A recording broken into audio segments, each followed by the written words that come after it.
तर आम्हाला ज्ञानेश्वरीचा अभ्यास करायचा किंवा काय खरं आम्हाला तत्त्वज्ञान पाहिजे.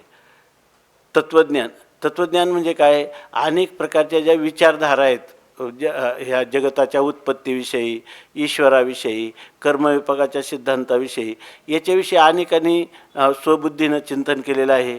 कोणी अर्धजरतीय न्यायाने काही शास्त्राचं, काही आपल्या बुद्धीचं, काहींनी अनुमान प्रमाणाच्या द्वारा याचं चिंतन केलेलं आहे. काहींनी आपली भ्रामक असणारी अनुभूती हीच प्रामाणिक आपल्या बुद्धीनं मानली आणि तो सिद्धांत करून टाकला. अशा अनेक विचार येतात आणि त्या सगळ्या विचारांचं परिशीलन करणं किंवा त्याचा अभ्यास करणं, यालाच लोक काय समजतात की हा तत्त्वज्ञानाचा अभ्यास आहे. तर त्यांना खरं अर्थाने जर पाहिलं तर तत्त्वज्ञान शब्द जो आहे, तर तत्त्वज्ञान शब्द सारखा तत्त्वमसी हे जे वेदातलं महावाक्य आहे, ह्या महावाक्याचा विचार म्हणजे खरं तत्त्वज्ञान आहे. आणि ते तत्त्वज्ञान वाक्याचा विचार करून परिणत कुठं झालं पाहिजे? विचारात जायते बोधः. त्या ठिकाणी बोध, त्या विचारापासून बोध म्हणजे निर्णायक असा सिद्धांत आपल्या पदरी पडला पाहिजे. आणि तो पदरी पडणं म्हणजे काय?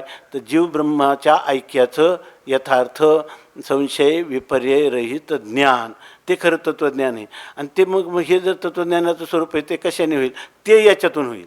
त्याची साधनं परिपूर्ण ज्ञानाची आपल्या वारकरी संप्रदाय परंपरेतली अनेक ग्रंथ संतांचा एक अभंग तेच सांगतो. पण साधारणपणाने सध्याच्या व्यवहारिक जीवनामध्ये त्यांनी एकनाथी भागवत, ज्ञानेश्वरी आणि गाथा या ग्रंथाचं चिंतन केलं असताना त्याला यथार्थ बोध होईल. आणि हे खरं तत्त्वज्ञान आहे.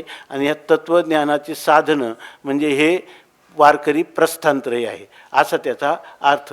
तर ते जे तत्त्वज्ञान आहे ते तत्त्वज्ञान आपल्याला श्रीगुरूंच्या द्वारा होतं. म्हणून तत्त्वज्ञानच पाहिजे असेल तर उगीच आपल्याला जिथं कोठे काही एक आहे एक नाही, काय आपली आणखीन भ्रमात पाडणारी अशी तत्त्वज्ञानं त्यांची संगती तरी कशाला करायची?